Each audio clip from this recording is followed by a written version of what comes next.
back in the saddle again. Kyle, we got a new IP. What is it? Our new IP is called the Gator Twins. You heard it here first. Our new IP is called the Gator Twins. What's it called? The Gator Twins. Our new IP is called the Gator Twins. You heard it here first. What you're going to see in this video is you're going to watch us briefly discuss the story, give you a little backline on that. Then we're going to go into the art creation, and then we're going to go into the music creation for the two main protagonists, Keith and Kevin, the Gator Twins. Check it out.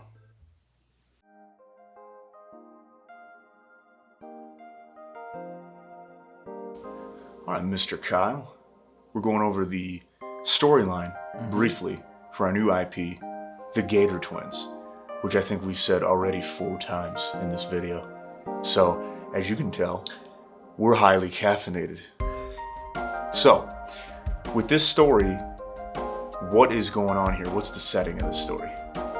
So the setting is kind of hard to describe, but basically, in a few words, it would be like a Louisiana Bayou meets Dungeons and Dragon fantasy universe.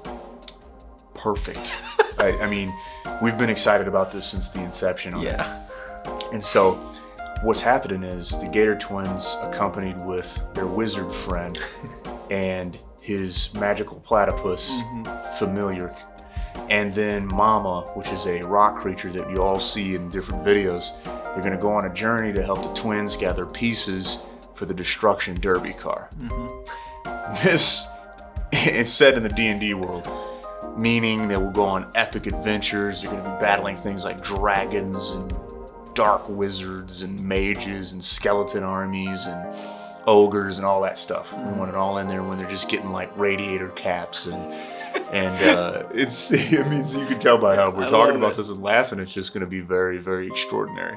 So that's the backstory to this. We want it to be very fantasy driven. We want it to be very fantastic and alive. And then we want the art and the music to kind of reflect that in certain ways and put our each little unique spin on it. Yeah. So stick around. We're going to transition now into the art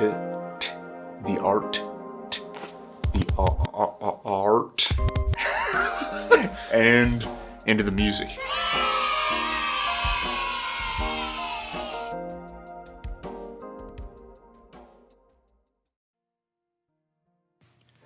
And Mr. Kyle. Hi. I think I've said your name about a half dozen times in this video. I like that you say Mr. Kyle. Yes. Well, you know, when you're you're doing your professional duties, you're a mister, whether you like that or not. What inspired you for the Gator Twins in the art direction? So the adventurous nature of the show made me think back to old cartoons I watched on Saturday morning, like DuckTales. And then also I wanted to give it more of a modern spin of current adventure, like cartoons that you kind of see on Cartoon Network. So it's kind of like thinking about those two sort of styles, I guess, is what really inspired me to go in this direction. So stylistically, how does that defined? So stylistically, the old school DuckTales would have softer colors. I think, modern cartoons use a lot more bright color palettes. I wanted to use the softer color palette just because to me that kind of aided the fantasy aspect of the universe. And the modern way that I decided to draw would be to the postures, the style of the characters. You'll see more later when I start doing the fill-in characters. The way that I chose to do their proportions and things like that are a little bit closer to what a modern cartoon would look like, as opposed to what something like DuckTales or Tailspin or one of those kind of shows would look like. Excellent. So we're already touching on this a little bit, but is there anything you'd like to add with the approach that you did this time? Anything that you kind of did, basically just to add to that. You're lightly touching on that, but is there any more information that we could get? Yeah, so, I just start with my sketches and I try and keep those loose because I feel like once I transition over to the digital illustration, it will help me not be so stuck in a stylistic approach to it. So once I bring it over to the digital illustration, I think that's when it starts really taking more shape of what you'd see on screen. So that's where I can experiment a little bit more with what kind of color palette I use, and then that's when I can start messing with the line weight a little bit more. But when I'm in my sketchbook, that's when I start with proportions and things like that, and I'm worried about that. Excellent. Now, as far as the execution goes, did this challenge you in any ways? Was this pretty run-of-the-mill project? Was there any kind of hiccups, or instead of saying anything like that, was there any positive things that you garnered from the execution of this project? Yeah, so one thing that's a little bit more old school in animation is sort of like emotion with character proportions. And so drawing the Gator Twins, even when they're not moving, you can kind of see how they would move when they do. And so getting some sort of like the proportions and postures and stuff like that. At first, when I was in my sketchbook trying to mess with that, that was challenging. But I feel like, looking at other content and stuff like that, it really helped me move forward and actually grow a little bit as an artist with the ability to create characters that had sort of like character. I like it. I could tell that when I looked at it that they had a little bit of funk, a little bit of snap, a little bit of chunk. Yeah. All right, man. Thanks.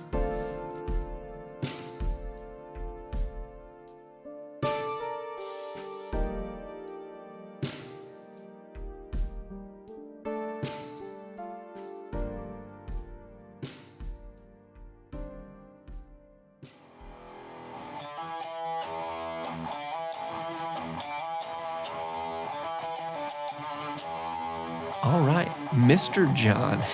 It's my turn now. Yeah, Mr. John. I'm here, by the way. Yeah, he is here. I hope I'm at my own house. You would be. You usually are when I'm here.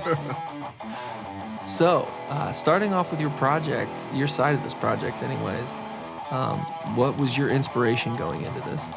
So, initially, I had a completely different idea of what the music would sound like until I saw your absolutely stellar drawing of these gators. And they're a little bit grimy and they're a little bit dirty. And I was like, well, I don't want to just keep resting on my laurels, but I'm busting out the distorted guitar and I'm giving it that good old Southern Illinois a twang. Nice. So to give it that Southern Illinois twang, what kind of tools did you feel best out of your tool chest? So for this, I didn't want to do, for Guy Wolf, I gave him a down-tuned guitar, very low tuning, because he's kind of girthy, and that world is a little more rugged because it's combat-focused. Violent, yeah. Now, while this IP might be combat-focused, I view it in a more lighthearted way. So I went ahead and just used my standard dad guitar, which means it's just tuned to E, A, D, G, B, E, the typical way that you pick a Fender up at a music store. I did that. I used my bass 6 guitar, but since it's a bass 6, it can be a guitar or a bass. I used it as a bass. And then I just gave it a pretty standard rock drum sound, nice big room, nice tight sounding drums. So that's pretty much what I worked with this time. Okay, so how did you bring all those lovely tools together and execute this one-of-a-kind project? The execution was flawless. I got some of that sauce on this. Some sauce on it. Yeah, I definitely worked with it. I decided to use a pentatonic scale to very much emphasize that Southern vibe. And it was a little bit difficult because the bass 6 is tuned slightly different than the guitar, and I catch myself doing this because one's standard tune, one's drop tuned. The bass 6 is drop tuned, and the electric guitar that I used was standard tuned, and so I kind of had to transpose a little bit, and it threw me off slightly. But I decided to, work with it, figure it out. It wasn't too hard. I'm a veteran at it. Not the first time I've had to, wiggle out of that kind of situation. And so that's what I ended up doing.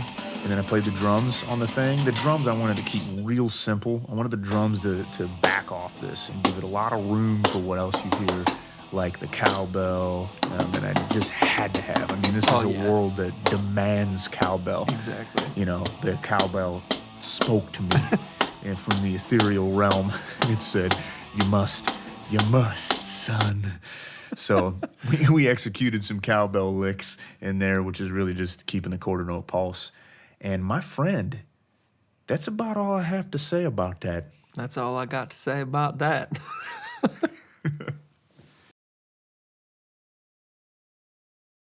And there you have it.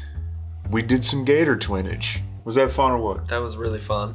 It's pretty cool. Yeah. As you can tell by the multiple outfits we're sporting, that these things all happened at different points in time. And you know what? That's the magic of editing. That's right? Hollywood, baby. Yeah, that's Hollywood, baby. None of this makes sense right now. We're tired. We're feeling extra sleepy at this point in time. No longer highly caffeinated. Anyways, tune in next week. We're going to work on the next two characters, which is the wizard and his lovely buddy. And that's going to be pretty fun and entertaining. Yeah. So tune in next Monday. Peace.